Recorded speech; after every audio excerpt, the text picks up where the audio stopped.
Welcome to my channel all in one అండి. మీకోసం అయితే మరొక కొత్త జాబ్ నోటిఫికేషన్తో వచ్చేసాను. ఐబిపిఎస్లో క్లర్క్ నోటిఫికేషన్ అయితే వచ్చిందండి. మొత్తం అయితే 10,277 జాబ్స్ అయితే ఉన్నాయి. శాలరీ అయితే 24,000.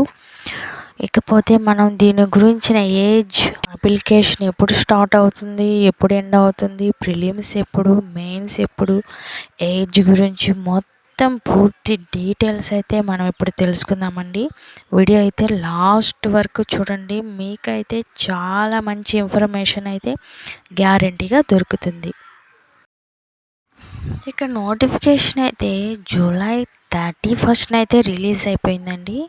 అప్లికేషన్ స్టార్టింగ్ అయితే ఆగస్టు 1 నుంచి అయితే స్టార్టింగ్ అయిపోయింది. లాస్ట్ డేట్ అయితే ఆగస్టు 21. ఇకపోతే ఏజ్ విషయానికి వస్తే 20 నుంచి 28 సంవత్సరాల లోపండి. ఎస్సీ ఎస్టీ వాళ్ళకైతే 5 సంవత్సరాలు ఏజ్ రిలాక్స్ ఇచ్చారు. మరి ఇకపోతే ఫీజు సంగతి అయితే చూసుకుంటే ఎస్సీ ఎస్టీ పీడబ్ల్యూ వారికి 175, జనరల్ ఇంకా అదర్స్ వారికి 800 రూపాయలు అయితే చెల్లించాల్సి ఉంటుంది. ఇకపోతే మనకి ప్రిలిమ్స్ ఎగ్జామ్ డేట్ కూడా ఇచ్చేశారు.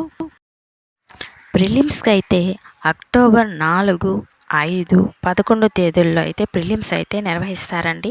ఇకపోతే రిజల్ట్ విషయానికి వస్తే అక్టోబర్లో కానీ నవంబర్లో కానీ రిలీజ్ చేయొచ్చు. పోతే మనకు మెయిన్స్ ఎగ్జామ్స్ కూడా ఇక్కడ ఇచ్చేసాడు. నవంబర్ 29 పెట్టే ఛాన్స్ అయితే ఉంది. ఇకపోతే దాని రిలీజ్ అయితే మాత్రం 2026లో వచ్చే ఛాన్స్ అయితే ఉందండి. మీరైతే బాగా ప్రిపరేషన్స్ చేసినట్లయితే మీరు ఖచ్చితంగా జాబ్ సాధించే అవకాశం అయితే ఉందండి.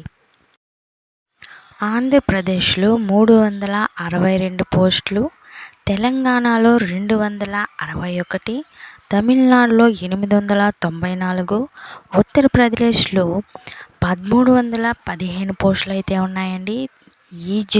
ఈ రాష్ట్రంలో అయితే ఎక్కువ ఉన్నాయి.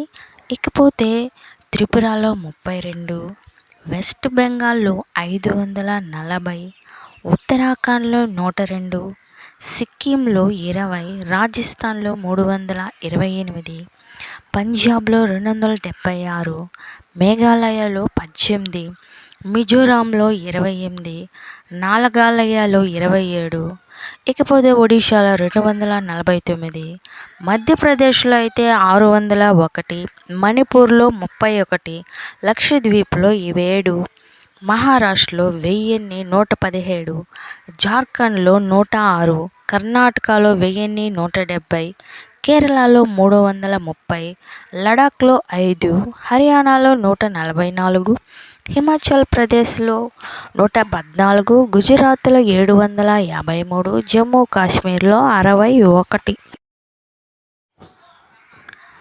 కాశ్మీర్లో 61, ఛత్తీస్గఢ్లో 214, దాద్రా నగర్ హవేలీలో 35, ఢిల్లీలో 416, గోవాలో 87, అస్సాంలో అయితే 204 పోస్టులు. ఇకపోతే ఇంకా మనం చూసుకున్నట్లయితే అండి, మొత్తం అయితే 10,277 పోస్టులతో అయితే చాలా మంచి నోటిఫికేషన్ అండి. బీహార్లో 308, ఛత్తీస్గఢ్లో 63, అండమాన్ నికోబార్లో 13. ఓకేనండి.